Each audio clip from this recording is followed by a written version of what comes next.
स्वागत है यीशु मसीह की प्रेजेंस में। आप सेम वापस नहीं जा रहे हो। अपनी सीट ग्रहण करो, बाइबल को उठाओ और बोलो, ये वचन मेरे शुद्ध रहने का आधार है। उठाओ उसे अपने हाथों में।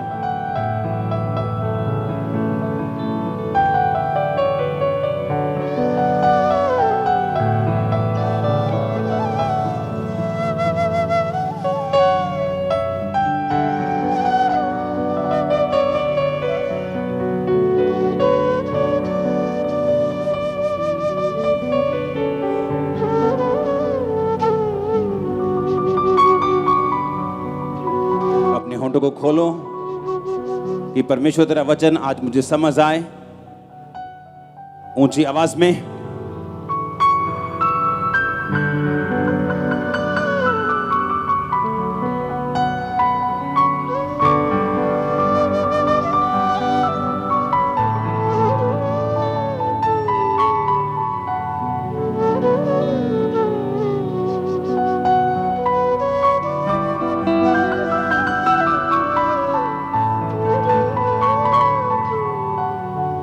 अपने हाथों को उठा के पवित्र आत्मा से मदद मांगो। खुदावंद तेरे वचन पर मनन करने के लिए मेरी मदद और सहायता कर। होंठों को खोल के ऊंची आवाज में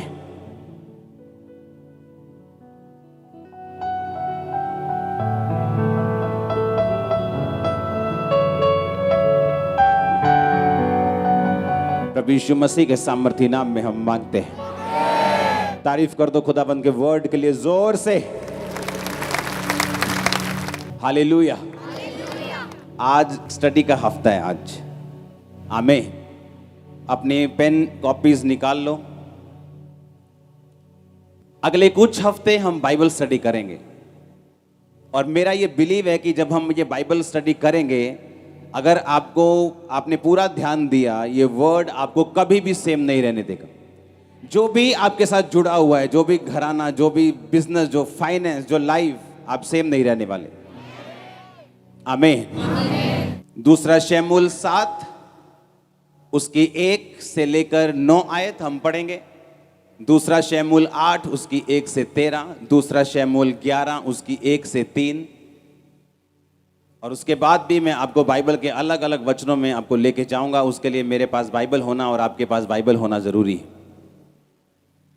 दूसरा शमूएल 7 उसकी 1 से 9 आयत को मैं पढ़ूंगा। आप अपनी स्क्रीन पे पढ़ेंगे, अगर बाइबल है तो अपने पास पढ़ेंगे। जब राजा अपने भवन में रहता था तो यहोवा ने उसको चारों ओर के सब शत्रुओं से विश्राम दिया था। और तब राजा नातान नामक भविष्यद्वक्ता से कहने लगा, देख, मैं तो देवदारू के बने हुए घर में रहता हूं, परंतु परमेश्वर का वचन, उसका संदूक तंबू में रहता है।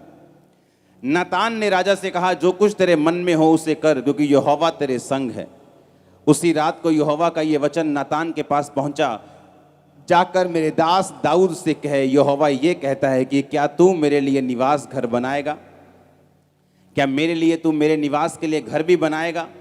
जिस दिन मैं इजराइलियों को मिस्र से निकाल लाया, उस दिन से आज के दिन तक मैं कभी घर में नहीं रहा, तंबू के निवास में आया जाया करता हूँ। जहाँ जहाँ मैं समस्त इजराइलियों के बीच फिरता रहा, क्या मैंने कहीं इजराइल के किसी गोत्र से, जिससे मैंने अपनी प्रजा इजराइल की चरवाही करने को ठहराया है, ऐसी बात कभी कही कि तुमने मेरे लिए देवदारू का घर क्यों नहीं बनवाया? इसलिए अब तू मेरे दास दाऊद से ऐसा कह, सेनाओं का यहोवा यूं कहता है कि मैंने तुझे भेड़शाला से और भेड़ बकरियों के पीछे पीछे फिरने से और इस मनसा से बुला लिया कि तू मेरी प्रजा इजराइल का प्रधान हो जाए। और जहाँ जहाँ कहीं तू आया गया, वहाँ मैं तेरे संग रहा और तेरे समस्त शत्रुओं का तेरे सामने से नाश किया। फिर मैंने तेरे नाम को पृथ्वी पर के बड़े बड़े लोगों के नाम के समान मैं महान कर दूंगा। सब बोलो आमीन। अगला वचन मैं पढ़ूंगा, दूसरा शमूएल 8 उसकी 1 से 13 आयत। इसके बाद दाऊद ने पलिश्तियों को जीतकर अपने अधीन कर लिया और दाऊद ने पलिश्तियों की राजधानी की प्रभुता उनके हाथ से छीन ली। फिर उसने मोआबियों को भी जीता और उनको भूमि पर लिटाकर डोरी से मापा और 2 डोरी के लोगों को घात किया और डोरी भर के लोगों को जीवित छोड़ दिया। तब मोआबी दाऊद के अधीन होकर भेंट ले आने लगे। फिर जब सुबा का राजा रहोब का पुत्र हददेजेर महानद के पास अपना राज्य ज्यों का त्यों करने जा रहा था, तब दाऊद ने उसको जीत लिया। अब आप इसको घर जाके पूरा पढ़ेंगे और मैं पढ़ूंगा 13 आयत को।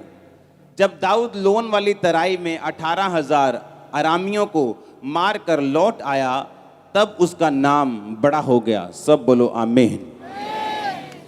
सबसे पहली आयत 2 शमूएल 7 उसकी 1 में लिखा, जब राजा अपने भवन में रहता था तो यहोवा ने उसके चारों ओर के सब शत्रुओं से उसको विश्राम दिया था। एक बात आपने हमेशा याद रखनी है, आज भी इंडिया अंग्रेजों के अधीन होता अगर वॉर ना होती, अगर लड़ाई ना होती, आज़ादी की जंग ना होती। हाँ या ना? हर एक पीस के पीछे, हर एक शांति के पीछे एक जंग है। अपने पड़ोसी से बोलो, बोलो हर एक पीस के, हर एक शांति के पीछे एक बड़ी जंग है। आमीन। अब यहाँ पे जब दाऊद को परमेश्वर ने विश्राम दिया तो बाइबल कहती है, आपको 2 तरीके से इसको समझना है। बाइबल कहती है कि परमेश्वर ने उसको चारों ओर के शत्रुओं से विश्राम दिया। विश्राम कैसे दिया? बाइबल कहती है हर बार उसको विश्राम से पहले उसको एक लड़ाई लड़नी पड़ती थी, उसको एक फाइट लड़नी पड़ती थी। और परमेश्वर का जब इसमें 2 चीजें सीखने वाली। बाइबल कहती है कि उसने कहा कि अब मैं विश्राम में हूं, अब मैं परमेश्वर का भवन बनाऊंगा। एक बात आपको हमेशा याद रखनी है, जब तक एक विश्वासी आराम में और विश्राम में नहीं जाता, वो उतना परमेश्वर का काम नहीं कर सकता जितना एक आराम वाला और परमेश्वर में विश्राम वाला व्यक्ति कर सकता है। आपको बात बड़ी, आज बाइबल स्टडी मुझे यहाँ बैठना पड़ेगा क्योंकि मुझे अलग अलग वचनों में आपको लेके जाना पड़ेगा और बाइबल मेरे पास होना जरूरी है। एक बात हमेशा याद रखो, अगर आपको मालूम है कि परमेश्वर ने आपसे वायदा किया कि मैं तुझे बेस्ट दूंगा, तेरा घराना बेस्ट होगा, तेरा तेरा तेरा परिवार बेस्ट होगा, तेरा फाइनेंस बेस्ट होगा। मैं ऐसे लोगों से पर्सनली जानता हूं जिनको 500 रुपए की जॉब आज से 15 साल पहले छूट जाती थी और वो धक्के खाते थे और परमेश्वर में बिल्कुल नए थे। आज मुझे कल एक मेरे दोस्त ने बताया कि आज उन लोगों की फैक्ट्रीज जल चुकी हैं। वो लोग ब्लेस्ड हैं क्योंकि परमेश्वर में लगातार वो चलते रहे, बने रहे, खड़े रहे। अब मेरी बात सुनो, परमेश्वर का मेन मकसद ये है कि आप उसकी महिमा करें और इसी तरीके से वो आपको ब्लेस करना चाहता है। बाइबल कहती है कि पौलुस ने कहा, तुमने जो मेरे दर्शन में मेरा साथ दिया, इसलिए ये कलीसिया जो आशीषित होगी और परमेश्वर तुम्हारी हर घटी को महिमा सहित मसीह यीशु में पूरा करेगा। हाँ या ना? इतना मालूम है कि नहीं? जोर से हालेलुया बोलो, जोर से। ये वचन आपको समझना बहुत ज्यादा जरूरी है। आज सुनो, परमेश्वर ने कहा मैं तुम्हें बेस्ट दूंगा, बेस्ट दाख दूंगा, बेस्ट पानी दूंगा, बेस्ट तेल दूंगा। हाँ या ना? इतनी समझ आई कि नहीं आई? अब हमें ये बात समझ आ रही है दाऊद के इन वचनों को पढ़ के कि जब वो विश्राम में था तब उसने बात की कि मैं यहोवा के भवन को बनाऊंगा। जब तक वो विश्राम में नहीं था तब तक उसको यहोवा का भवन बनाने की याद चित नहीं आई, क्योंकि वो अपनी ही फाइट्स में कि परमेश्वर मुझे क्या क्या देना चाहता है और परमेश्वर मुझे ये देश देना चाहता है, तब तक अपनी लड़ाइयों में वो बिजी था। उसे मालूम ही नहीं था कि परमेश्वर का भवन भी बनाना है। लेकिन बाइबल कहती जब वो विश्राम में था, जब वो पीस में था, जब वो विश्राम कर रहा था, जब परमेश्वर ने उसको चारों ओर के शत्रुओं से विश्राम दिया, तब उसने कहा कि अब मैं यहोवा के लिए एक भवन को बनाऊंगा। कितने मेरी बात को समझ रहे हैं? अब इसका मतलब यह है कि कौन परमेश्वर का काम कर सकता है? कौन वो व्यक्ति है जो परमेश्वर का काम ज्यादा कर सकता है? जिसको परमेश्वर ने सारी लड़ाइयों से विश्राम दिया हो। आमीन। इसका मतलब विश्राम उसी को मिल सकता है जिसने लड़ाइयां लड़ी हों और अपनी लड़ाइयां जीती हों। इतने तक बात को समझ गए हो? अब यहां पर परमेश्वर का वचन यह कहता है कि परमेश्वर ने उसको कहा कि मैं अब तेरे नाम को पृथ्वी पर के बड़े बड़े लोगों के नामों के समान महान कर दूंगा। जैसे ही तू मेरे भवन को बनाने की बात करेगा, जैसे ही तूने मेरी सेवा करने की बात की है, क्योंकि तू अपनी लड़ाई को लड़ा है। उसने कौन सी लड़ाई लड़ी थी? हर बंदे की लड़ाई अलग है। किसी की लड़ाई व्यभिचार से है, किसी की लड़ाई चोरी से है, किसी की लड़ाई डर से है, किसी की लड़ाई रिश्तेदारों से है, किसी की लड़ाई किसी चीज से है। हर एक व्यक्ति की कमजोरी और हर एक व्यक्ति की लड़ाई जो है वो अलग अलग है। कितने मेरी बात को समझ रहे हैं? अब बाइबल कहती है उस लड़ाई को लड़ने के बाद और उसको जीतने के बाद ही आप परमेश्वर के काम को कर सकते हैं, क्योंकि परमेश्वर जब आपको विश्राम देता है तो परमेश्वर का काम हम अच्छी तरह से कर सकते हैं।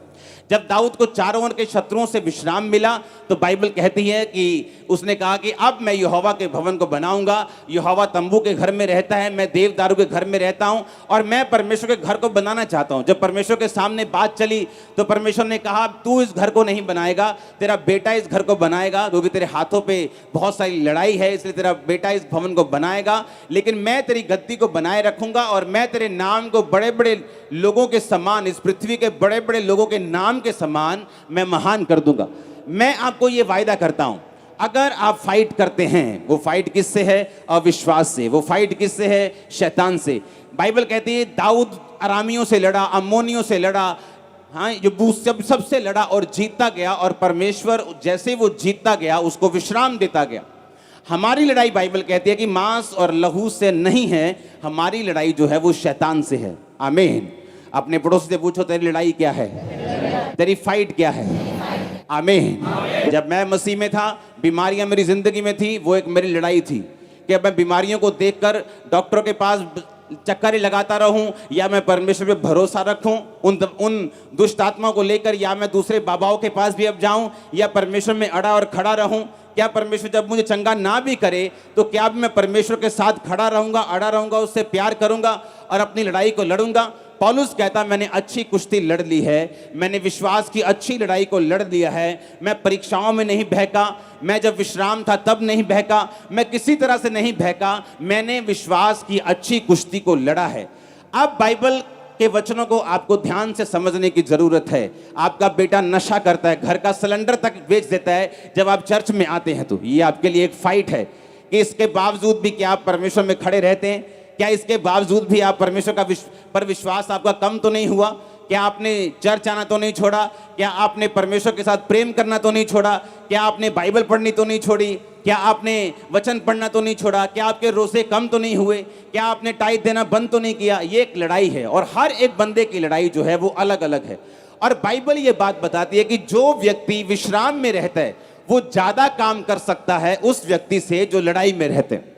अब लड़ाई आनी ही आनी है। बाइबल कहती है हर एक व्यक्ति अपना बोझ स्वयं उठाएगा। आमीन। मुझे अपना बोझ स्वयं उठाना है। मैं वचन सुन के अपने आप को तसल्ली दे सकता हूं, वचन पढ़ के अपने आप को तसल्ली दे सकता हूं, लेकिन जो लड़ना पड़ेगा वो मुझे खुद लड़ना पड़ेगा। अपने विश्वास को खुद बना के रखना पड़ेगा, अपनी प्रेयर लाइफ को खुद बना के रखना पड़ेगा, अपने रोज़ों को बना के रखना पड़ेगा। ये काम मुझे खुद करना पड़ेगा, क्योंकि परमेश्वर ने कहा हर एक व्यक्ति अपनी लड़ाई खुद लड़ेगा। दाऊद की लड़ाई क्या थी? दाऊद की लड़ाई ये थी, परमेश्वर ने कहा मैं तुझे भेड़शाला से बुलाया, जब तू भेड़ों के पीछे पीछे फिरता था तब मेरी आंखें तुझ पे थी। और बाइबल कहती है उसके भाई राजा की सेना में थे और सारे पाप में थे। कोई भी परमेश्वर के साथ सही रीति के साथ नहीं चलता था, सारे संसार की रीति के साथ चलते थे। संसारिक रीति रिवाज, संसारिक पार्टियां, संसारिक सिस्टम, संसार के हिसाब से अपनी लाइफ को बिताते थे। लेकिन बाइबल कहती है दाऊद जानता था कि ये एक लड़ाई है और दाऊद आत्मिक लड़ाई को लड़ता रहा, पाप से दूर रहा, परमेश्वर के करीब रहा। और परमेश्वर ने कहा मैंने तुझे भेड़ों के पीछे पीछे चलने से अपनी प्रजा का राजा होने के लिए बुलाया, अब भी मैं तेरे नाम को बड़े लोगों के समान महान कर दूंगा। मैं आपको एक वायदा करता हूं, अगर आप परमेश्वर के पीछे लगे रहे, आपके रिश्तेदारों में टॉप पे आप होंगे यीशु मसीह के नाम। मैं आपको सच कह रहा हूं, मैं आपको एक प्रोफेटिक वर्ड दे रहा हूं। अपनी फैमिली में, अपने रिलेटिव्स में, अपने मोहल्लों में टॉप पर, मैंने कहा टॉप के ऊपर आप लोग होंगे फ्यूचर में। मैं आपको सच कह रहा हूं, टॉप में परमेश्वर ने आपको सोचा हुआ है।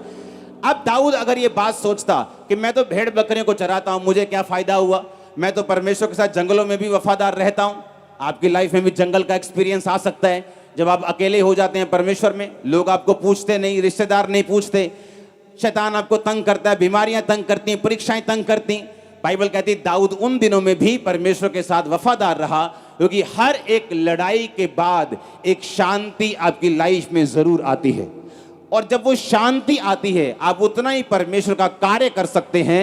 बाइबल कहती है दाऊद के राज्य से भी ज्यादा जो राज्य था वो सुलेमान का बढ़ा।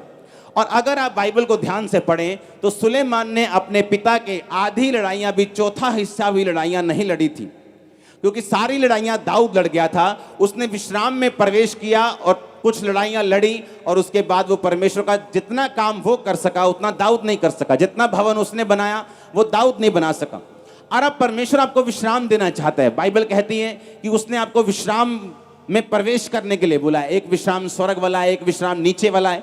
मैं आपको धरती के विश्राम की बात कर रहा हूं, स्वर्ग के विश्राम की भी बात कर रहा हूं। अब परमेश्वर ये चाहता है, उसने कहा कि मैं तेरे नाम को पृथ्वी पर के बड़े नामों के समान कर दूंगा। आपका नाम बहुत ऊंचा होने वाला, ये परमेश्वर ने मुझसे कहा है। मैं आपको सच कह रहा हूं। अगर आपने अगर आपने आज की बाइबल स्टडी को, ये लगातार चलेगी बड़ी मीटिंग तक, जब तक आगे अगस्त की बड़ी मीटिंग आ रही, बड़ी मीटिंग तक ये लगातार बाइबल स्टडी चलेगी। अपने कॉपी, अपने पेन अपने साथ लेके आओ, क्योंकि आप सेम नहीं रहने वाले अगर आप इस वचन को समझ गए तो। अब अगर आप सेम 8 बाब की जो हमने आयत 13 को पढ़ा है, जब बाइबल कहती है कि दाऊद फलिश्तियों के साथ लड़ा, बाइबल कहती है उसके बाद दाऊद अरामी, हद्देदेजर, ये वो उन सब लोगों के साथ लड़ा, तो 13 आयत में लिखा कि दाऊद लोन वाली तराई में 18,000 अरामियों को मार कर आया, तब उसका नाम बड़ा हो गया। सब बोलो आमीन। परमेश्वर ने उससे कहा था कि मैं तेरे नाम को बड़ा करूंगा, मैं तेरे नाम को महान करूंगा। और बाइबल कहती है जैसे जैसे वो लड़ता गया और वैसे वैसे उसका नाम जो था वो ग्रेट होता गया। जब भी आप परमेश्वर को देखेंगे बाइबल में कि उसने वायदा किया, उसके बाद उसने कहा अब तुम्हें लड़ना होगा, लड़ाई के बाद मैं तुम्हें विश्राम दूंगा, विश्राम के बाद तुम मेरा काम करोगे, मेरा काम करने के बाद तुम्हें आशीष मिलेगी, तुम्हारा नाम और महान होगा। कितने मेरी बात को समझ रहे हैं? अब अगर हम दूसरा शमूएल 11 उसकी 1 से 3 आयत को पढ़ेंगे, उसमें लिखा, फिर जिस समय राजा लोग युद्ध करने को निकला करते हैं, उस समय अर्थात वर्ष के आरंभ में दाऊद ने योआब को और उसके संग अपने सेवकों और समस्त इस्राएलियों को भेजा और उन्होंने अम्मोनियों का नाश किया और रब्बा नगर को घेर लिया, परंतु दाऊद यरूशलेम में रह गया। सांझ के समय दाऊद पलंग पर से उठकर राजभवन की छत पर टहल रहा था और छत पर उसको एक स्त्री जो अति सुंदर थी नहाती हुई दिखाई पड़ी। तब दाऊद ने भेजकर उस स्त्री को पूछवाया और किसी ने कहा, क्या ये एलियाम की बेटी और हित्ती उरिया की पत्नी बैतशेबा नहीं है? अब बाइबल कहती है जिस समय राजा लोग युद्ध करने को जाते थे, जिस समय फाइट करने का टाइम था, बाइबल कहती है दाऊद भवन में रह गया, लड़ाई करने के लिए नहीं गया, अपने सेवकों को भेज दिया, उनके सेवकों ने अम्मोनियों का नाश किया। शाम के टाइम दाऊद पलंग पर से उठा, रिलैक्स करता हुआ आराम से शाम को बिना काम के छत पर चढ़ा, नहाती हुई औरत दिखाई पड़ी, मन में व्यभिचार जागा, उसे बुलाया, उसके साथ सोया। उसके बाद दाऊद का पतन शुरू हुआ। इस घटना के बाद दाऊद की पूरी जिंदगी सेम नहीं रही। उसका परिवार, उसके परिवार में तलवार चली, उसके अपने बच्चे मारे गए, दाऊद की बेइज्जती हुई, जहां से निकला था वहीं पहुंच गया, नंगे पांव सिर पर धूल डालते हुए उसे भागना पड़ा और जो कुछ उसकी लाइफ में नहीं होना चाहिए था वो सारा कुछ होना शुरू हुआ। अब परमेश्वर ने आपसे एक वायदा किया कि मैं तेरे नाम को महान कर दूंगा, मैं तुझे ग्रेट करूंगा, मैं तुझे हील करूंगा, मैं तुझे डिलीवर करूंगा, मैं तेरे बच्चों को उद्धार दूंगा, धर्मी का वंश बचाया जाएगा, मैं तेरे शरीर को चंगा करूंगा, मैं फाइनेंशियली तुझे बरकत दूंगा, तू औरों के समान नहीं होगा, तू अन्य जातियों से ऊंचा होगा। ये सारे वायदे आपके साथ किए हैं परमेश्वर ने, हाँ या ना? जब परमेश्वर ने कहा कि दाऊद मैं तेरे नाम को महान करूंगा और सब पृथ्वी के बड़े बड़े लोगों में तेरा नाम होगा, जैसे ही परमेश्वर ने वायदा किया, जैसे ही दाऊद लड़ाई करने के लिए जाता था, परमेश्वर उसको जिताता था, उसका नाम और महान होता था। और अब लड़ाई का समय था और बाइबल कहती है दाऊद रिलैक्स हो गया और बैठ गया और अपने स्टाफ को कहा, जाओ लड़ो, मैं यहाँ पे पलंग में बैठा हूँ, आराम कर रहा हूँ। और शाम को जैसे ही वो राजभवन की छत पे गया तो वहाँ पे एक औरत देखी और व्यभिचार में फंसा। उसके बाद दाऊद की जिंदगी सेम नहीं रही।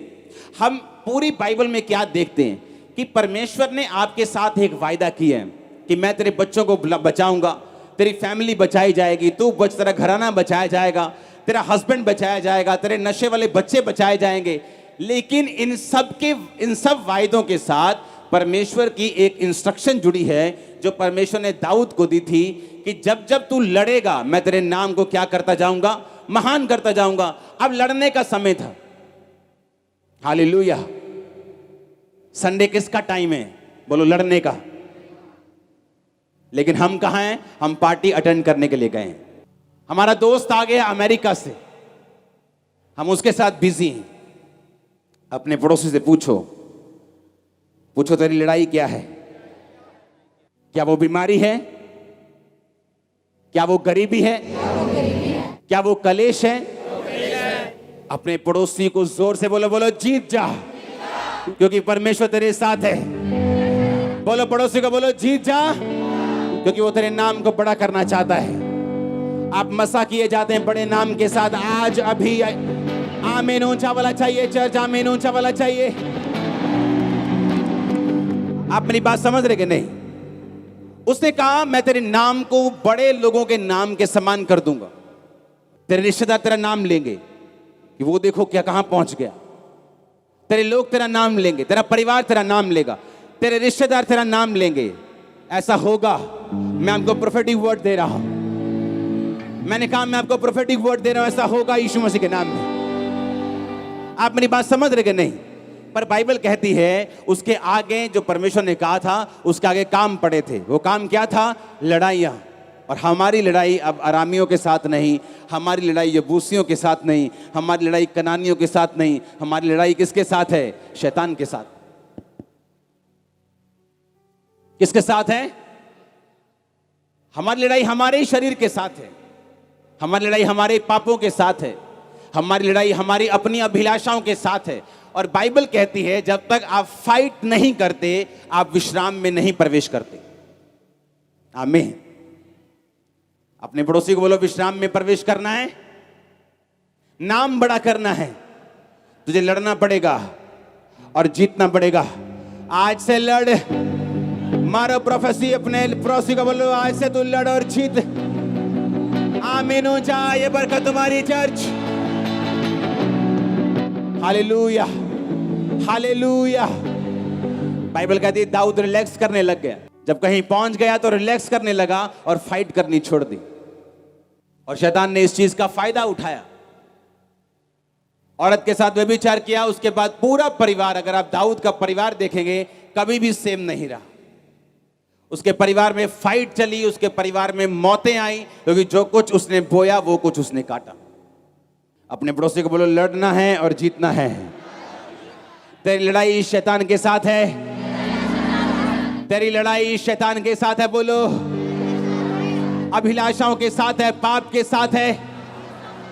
अपने हाथों को उठाओ, फायर को कैच करो, तुम जाओगे, लड़ोगे, जीतोगे। आमीन ऊंचा। और गवाहियों के साथ वापिस आओगे। Hallelujah, hallelujah. कल एक बहुत देर के बाद मेरी एक दोस्त से बात हुई। उसने कहा कि हम इकट्ठे परमेश्वर में आए थे और एक और जन था जो हमारा दोस्त नहीं था लेकिन हमारे साथ ही परमेश्वर में आया था। उनमें से 2 जन में और एक और हम परमेश्वर में खड़े रहे। और जब मुझे उसके बारे में मालूम हुआ कल कि वो भी बहुत ब्लेस है अपनी लाइफ में, और जिसने प्रभु को छोड़ा था उसका सारा परिवार फिनिश हो चुका। कभी कोरोना आ गया, वहां एक बंदा चला गया, बीमारी आ गई, वहां चला गया, कहीं पानी में एक डूब के।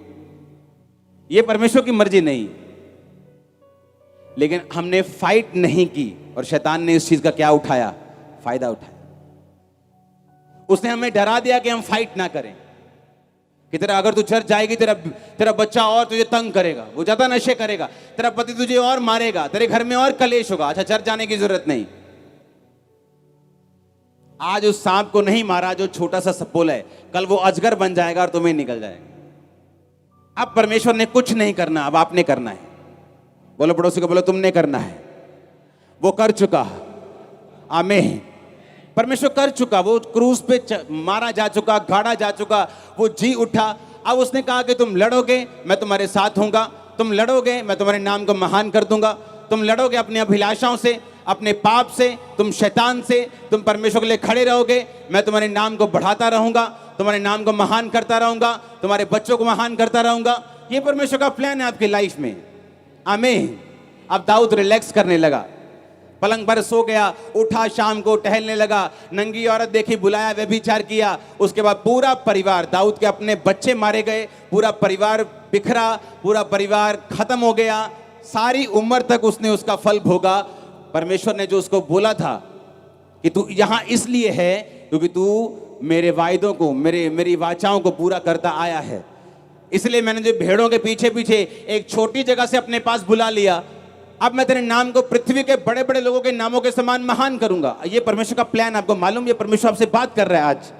वो ग्रेट नाम देगा आपको। दाऊद सबसे निग्लेक्टेड था अपने परिवार में, सबसे निकम्मा जिसको बोलते हैं। भेड़ बकरियां थोड़ी सी, कौन है वेला, कौन है दाऊद, चलो चल भी काका, भेड़ बकरियां चार चल, मुश्किल काम है, रात को बाहर रहना, सुबह बाहर रहना है, चलो भेड़ बकरियां चारो। बड़ा बेटा कहां है, राजा की सेना में। बड़ा बेटा कहां है, पुलिस में। बड़ा बेटा कहां है, वो बड़े बड़े पोस्ट पे था, वो बड़े बेटे सभी। दाऊद ऐसा था कि जब शमूएल किसी उसके घर में आया कि मुझे तुम्हारे एक बेटे को मसा करना है, तो उसने दाऊद को इनवाइट तक नहीं किया। इतना निग्लेक्टेड चाइल्ड था वो कि मतलब अपना बच्चा ही भूल गए वो, कि पहला बच्चा आया, दूसरा आया, परमेश्वर ने कहा नहीं मैंने इसको भी नहीं किया, इसको भी नहीं किया, इसको भी नहीं किया। पुराने टाइम में जब नबी लोग किसी के घर जाते थे तो उन्हें टांगे कांपती थी। नबी लोग घर आए, उनको मालूम नहीं या तो हमें ये डुबो के जाएगा या पूरा आसमान पे चढ़ा के जाएगा, पता नहीं अब ये क्या करने आया है। या तो परमेश्वर की सजा बोल के जाएगा या परमेश्वर का बड़ा प्लान बोल के जाएगा। लोग डरते थे नबियों से कि कुछ ना कुछ ये परमेश्वर का वचन लेके आया। तो उसने कहा कि परमेश्वर तेरे घर में एक राजा बनाना चाहते हैं। पहला बच्चा आया रिजेक्ट, दूसरा आया रिजेक्ट, सभी रिजेक्ट। और दाऊद इतना छोटा और निग्लेक्टेड और रिजेक्टेड था कि उसको भूल गए थे। उसने कहा हाँ एक रह गया, जंगलों में रह गया, भेड़ बकरी को चराता होगा, हम उसे बुलाते हैं, उसे देख लो। जब वो आया परमेश्वर ने कहा यही है, इसी को मसा करना है, यही है। हालेलुया। आपको लगता है कि मैं कैसे मेरा नाम कैसे महान हो सकता है? अब मैं 5,000 की जॉब करता हूं, मेरा नाम कैसे महान हो सकता है? मैं तो किसी के घर में काम करती हूं। यही तो परमेश्वर चाहता है और यही वो करके दिखाएगा। मैं आपको प्रोफेसी करता हूं, वो करके दिखाएगा। ओ आमीन ऊंचा चाहिए, आमीन ऊंचा चाहिए चर्च। यही तो परमेश्वर है, यही तो है वो। नहीं तो फिर आप कहते हैं कि मैं बड़ा था इसलिए मैं ब्लेस हो गया, मैं इंजीनियर था मैं ब्लेस हो गया, मैं ये था मैं ब्लेस हो गया। यही तो करना चाहता है वो आपकी लाइफ में। आपको छोटे से छोटी पोजीशन से वो बुला के आपके नाम को वो बड़े से बड़े लोगों के बीच में फिट करना चाहता है। यही तो वो चाहता है आपकी लाइफ से, और ऐसा होगा आपके साथ और आपके परिवार के साथ। ये प्रोफेसी है यीशु मसीह के नाम में। आप मेरी बात समझ रहे कि नहीं? यही तो वो चाहता है, यही तो परमेश्वर की मर्जी है। परमेश्वर ने कहा मैं तुझे तेरे नाम को बड़े बड़े पृथ्वी के बड़े बड़े लोगों के नाम के समान महान कर दूंगा। यही वो चाहता है। आपकी बैकग्राउंड कैसी उसे कोई मतलब नहीं। आप एक रिक्शा चालक हो सकते हैं, आप एक अमीर हो सकते हैं, आप गरीब हो सकते हैं, उसे कोई मतलब नहीं। उसने कहा मैंने इजराइलियों को इसलिए चुना क्योंकि पृथ्वी में सबसे थोड़े थे वो। इजराइल की जो आज आबादी है 1 करोड़ से नीचे है, लेकिन पता नहीं कितने 60-70 करोड़ के देश उससे लड़ चुके और एक भी बार जीत नहीं सके। पंजाब से भी छोटा इजराइल, एक भी बार कोई भी देश उस पर कब्जा नहीं कर सका। परमेश्वर का वचन उसके ऊपर है। आज भी वो टेक्नोलॉजी में दुनिया का लीडर है। हाँ आज भी हथियारों में वो लीड करता है, टेक्नोलॉजी में वो लीड करता है, फोन्स बनाने में वो लीड करता है, हर चीज में इजराइल लीड करता है। एग्रीकल्चर में वो लीड करता है, अगुवाई करता है लोगों की। और परमेश्वर ने कहा मैंने इजरायली लोगों को इसलिए नहीं चुना था कि वो बहुत बड़े या समझदार थे, वो सबसे छोटे थे। मैंने उन्हें चुन लिया और आज दुनिया में एग्जाम्पल बना दिया कि कोई उन पर कब्जा नहीं कर सकता। वही परमेश्वर तो आपका परमेश्वर है। तब यहोवा परमेश्वर अन्य जातियों को पूछता भी नहीं था, लेकिन बाइबल कहती मसीह में आने के बाद अब्राहम की जो आशीष है वो अन्य जातियों तक पहुंचेगी। आज आप और मैं उसकी संतान बन सकते हैं और हैं। आमीन। अगर हम उस पर भरोसा रखें कि परमेश्वर ने आपको फालतू में नहीं चुना, उसने आपको फालतू में नहीं बनाया, उसकी आपकी लाइफ में परमेश्वर का एक मकसद है। वो चाहता है उस मकसद को आप समझें। वो चाहता है कि आप क्विट ना करें, वो चाहता है कि आप पीछे ना हटें, वो चाहता है कि आप हटे ना, वो चाहता है कि आप डरे ना। इसलिए बाइबल में कितनी बार लिखा है मत डर मैं तेरे साथ हूं। तुम्हें लड़ना होगा, आज से लड़ने की अनॉइंटिंग ग्रहण करो यीशु मसीह के नाम में अपने परिवारों समेत। आमीन। वो लड़ाई मेरी थी। रोज घर जाना, कोई परिवार वाला नहीं, परिवार के साथ फाइट। काम कब करेगा, काम कब करेगा, काम कब करेगा, काम कब करेगा। चर्च जाना बंद कर, चर्च जा। 2 ही चीजें थी बस, काम करेगा और चर्च जाना कब बंद करेगा। ये मेरी घर में लड़ाई थी, पर्सनल लड़ाई थी। बीमारियां मेरी लाइफ में थी, दुष्ट आत्माओं के अटैक होते थे। अगर बाहर जाओ तो क्रिश्चियंस भी कई विरोध करते थे, सब तरह लड़ाई झगड़े थे। लेकिन आज कितनी शांति है। अगर मैं उस लड़ाई को ना लड़ा होता, मेरे एक जानकार को उसकी फैमिली वापस ले गई। मसीह में गया तो दुकान नहीं देंगे, मकान नहीं देंगे, और जो उन्हें वापस लेके गए दोनों मर गए। मैं आपको क्या बोलता हूं, जिन लोगों से शैतान आपको नफरत करवा रहा है, वही लोगों को परमेश्वर आपके जरिए ब्लेस करना चाहता है। मालूम, पता है कि नहीं? शायद आपको ना बताओ।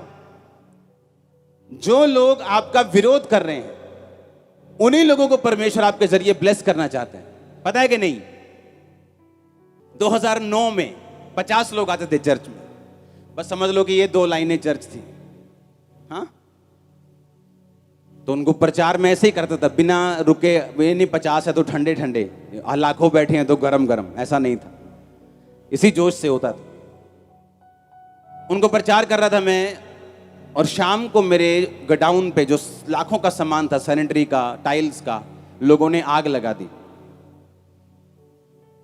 अगले दिन आए चर्च वाले 50-60 लोग, बम मारा हुआ है जी, बम मारा है पास, तो बीबियां कर दी।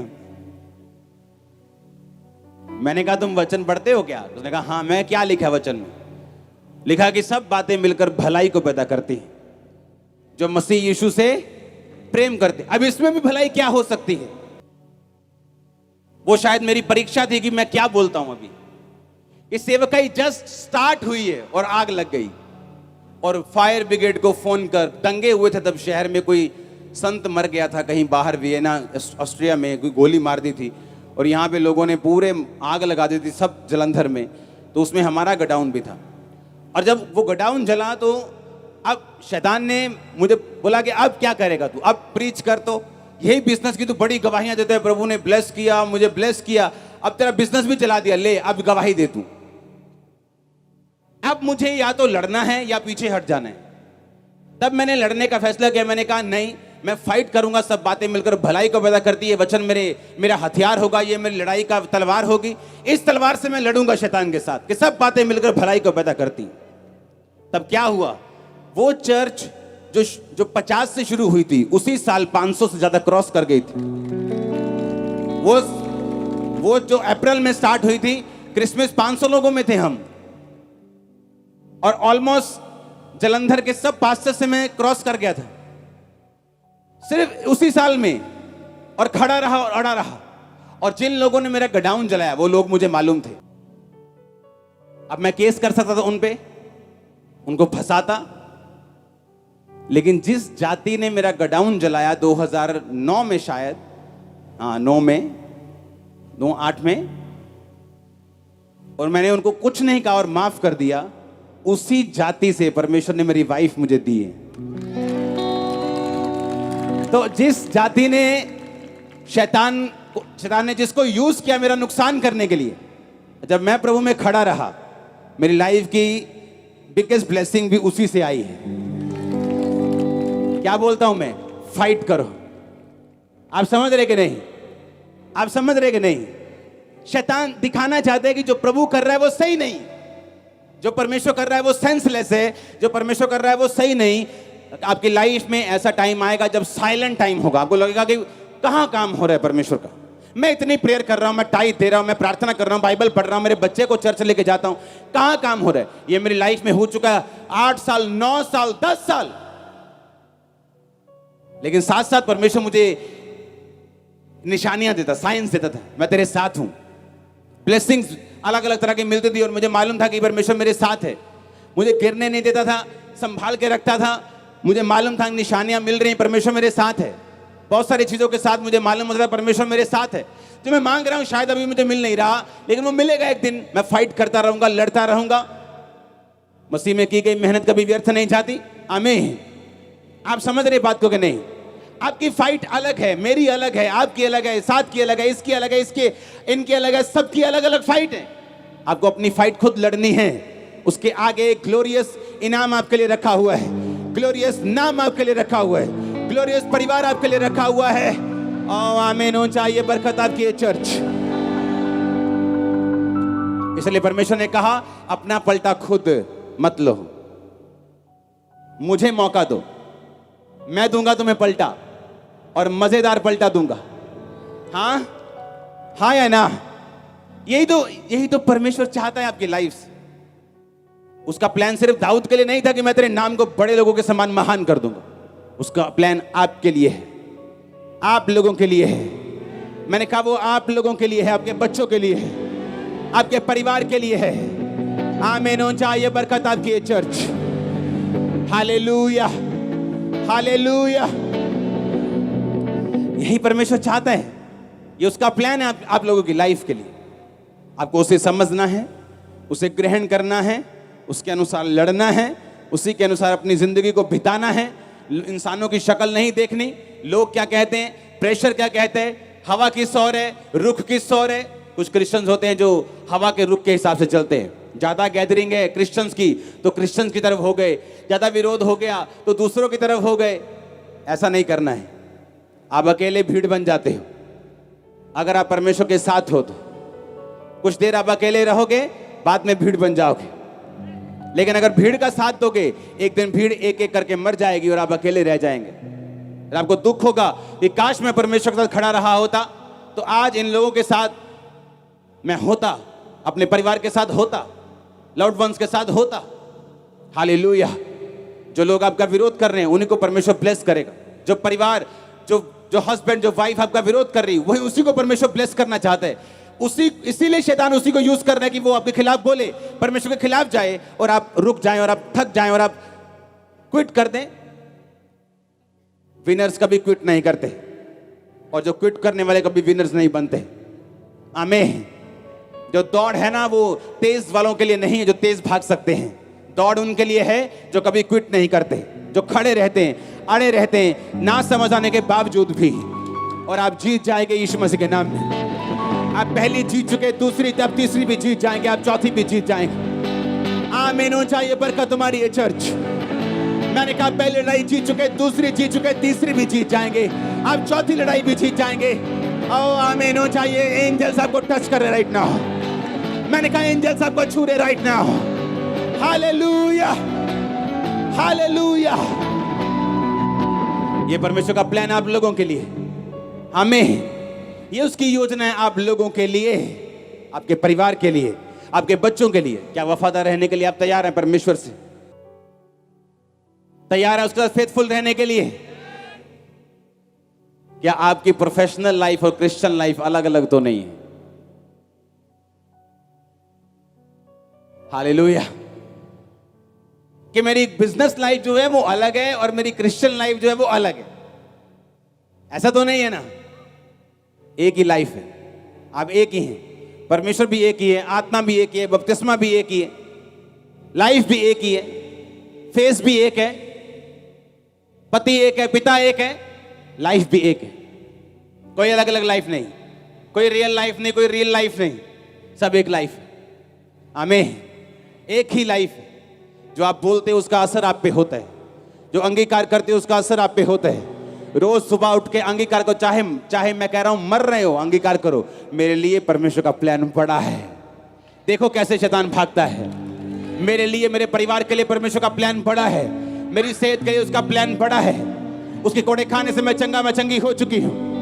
रोज सुबह अंगीकार करना है, रोज रोज रोज, एवरीडे। आमीन। लोग जो मंदबुद्धि वाले बच्चे केस आते हैं उनको हम स्पेशल बोलते हैं कि रोज सुबह उठो, अपने बच्चे के सिर पे हाथ रखो और घोषणा करो इसका दिमाग प्रॉपर चले, घोषणा करो कि इसके अंग प्रॉपर चले, घोषणा करो इसकी नाड़ियां बने, घोषणा करो। तुम्हारी घोषणा करेंगे, हम प्रेयर करेंगे, काम होगा, सब होगा, सब होगा जो कभी नहीं हुआ। आमीन हो चाहिए बरकत तुम्हारी ये चर्च। Hallelujah hallelujah. अपने पड़ोसी को बोलो परमेश्वर का प्लान है, उसे समझना है, उसके मुताबिक चलना है। आमीन। ना तो डरना है, ना पीछे हटना है, लड़ना है शैतान के साथ, अपने अभिलाषाओं के साथ, और जीतना है। वो तेरे नाम को, तेरे परिवार के नाम को बड़े लोगों के नामों के समान कर देगा। ये प्रोफेसी है, आज ग्रहण कर लो इसे यीशु के नाम में। ग्रहण कर लो। आमीन बोलकर 7 बार बोलो आमीन ऊंची आवाज में। थैंक यू जीसस बोलते हुए आमीन आमीन आमीन आमीन आमीन आमीन। हालेलुया। Thank you Jesus. ऊंची आवाज में आमीन। हालेलुया हालेलुया हालेलुया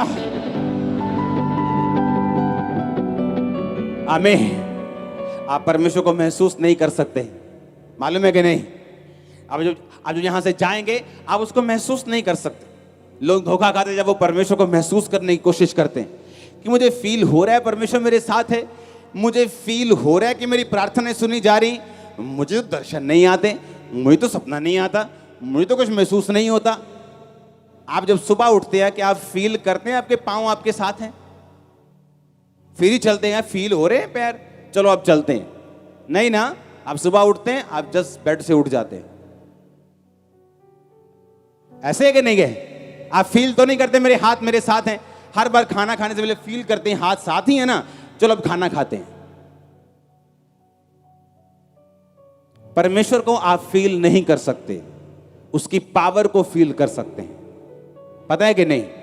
जब सामर्थ उतरती है, जब हम गीत गाते हैं, जब हम वर्शिप करते हैं, तब आप पावर को फील करते हैं। लेकिन जब आप रेगुलर अपनी जिंदगी को जीते हैं तब आप परमेश्वर को फील नहीं करते। आप अपनी नॉर्मल जिंदगी को बिताते हैं, आप उसको फील नहीं करते, महसूस नहीं करते, और आपको लगता है कि मैं परमेश्वर को महसूस नहीं कर पा रही हूं, शायद परमेश्वर मेरे साथ नहीं, शायद मैं मेरी प्रार्थना को सुन नहीं पा रहा, शायद मेरी प्रार्थना पहुंच रही कि नहीं पहुंच रही, परमेश्वर मेरी जिंदगी में काम करेगा कि नहीं करेगा, मेरी ये बीमारी का हल होगा कि नहीं होगा। परमेश्वर कर भी सकते हैं ऐसी बीमारी को दूर या नहीं कर सकते। आप फील करने की कोशिश करते हैं और वहां शैतान एंटर करता है जहां आप फीलिंग की घोषणा करते हैं। परमेश्वर का आपकी फीलिंग से कोई लेना देना नहीं है, वो आपके अंदर था और है और रहेगा। आमीन। अगर आप तौबा में हैं, परमेश्वर के साथ आपने तौबा किए, बपतिस्मा लिया हुआ है, आप पाप में नहीं है, तो वो आपके अंदर है, आप फील करें या ना करें, और वो रंग लेके आएगा एक दिन। अगर आप उससे चलते रहेंगे तो, उसके साथ कंटिन्यूटी में रहेंगे, चलते रहेंगे, वो फल लेके आएगा। आमीन हो जाए। ये बरकत तुम्हारी है चर्च। आज से आपको लड़ना है। आमीन। रिलैक्स नहीं होना है। एक है कि आप शरीर में रिलैक्स करते हैं, वो अलग बात है। एक है आत्मा में रिलैक्स करना। आप शरीर में छुट्टी मनाने जा सकते हैं, पर आत्मिक कोई छुट्टी नहीं। सेवकाई से भी हम छुट्टी ले सकते हैं 2 दिन की, पर आत्मा की कोई छुट्टी नहीं। आमीन। प्रेयर की कोई छुट्टी नहीं, बाइबल रीडिंग की कोई छुट्टी नहीं, फास्टिंग की कोई छुट्टी नहीं। अगर हफ्ते में 2 रखते हैं तो कोई छुट्टी नहीं। हम शरीर में घूमने जा सकते कि आओ हमारे सिर को थोड़ा आराम दें, आंखों को आराम दें, पर आत्मा को आराम नहीं देना है, उसको चलाते रहना है, न जंग लग जाएगा। मेरे घर में शादी थी इसलिए प्रेयर नहीं की, आत्मा को छुट्टी नहीं देनी, इसको काम पे लगाए रखना है, इसको प्रेयर में लगाए रखना है। आमीन। आप जैसे मनन की स्थिति में चले जाएं, हर वक्त आपकी स्पिरिचुअल लाइफ आपकी आंखों के सामने रहनी चाहिए, आपके टारगेट आपकी आंखों के सामने रहने चाहिए। स्पिरिचुअल लाइफ में आप क्या करना चाहते हैं, आज आपने प्रेयर कितनी की, आज आपने बाइबल पढ़ी कि नहीं पढ़ी, हर वक्त आपके दिमाग में ये चीजें रहनी चाहिए। आमीन। आप कहीं रिश्तेदार के पास भी घूमने जा सकते हैं, आप शरीर में गए लेकिन आत्मा में अभी आप यही सोच रहे हैं कि भाई साहब ये कब जाएंगे और मैं प्रेयर शुरू करूंगा, हाँ ये कब हटेगा अपनी बातों से, मैं बाइबल पढ़ूंगा। हाँ आप भी जी जी जी जी हंस रहे हैं उसके साथ, और बोले यार चल चुप कर यार, हाँ थोड़ी बाइबल पढ़ने दे। कितने समझ रहे हैं मेरी बातों को? स्पिरिट में आराम नहीं देना, शरीर को आराम दे सकते हैं, 2 दिन आराम कर सकते हैं, शरीर को तंदुरुस्त रखने के लिए रिलैक्स कर सकते हैं, लेकिन स्पिरिचुअल लाइफ में कोई रिलैक्सेशन नहीं। दाऊद फाइट करने में रिलैक्स हो गया, जहां उसे लड़ना चाहिए था वहां वो रिलैक्स हो गया। और जहां आप स्पिरिचुअल लाइफ में रिलैक्स करने के लिए गए, आपने प्रेयर लाइफ को कम किया, बाइबल रीडिंग को कम किया, वहीं शैतान अपने सवालों के साथ आएगा और आपको फंसा लेगा।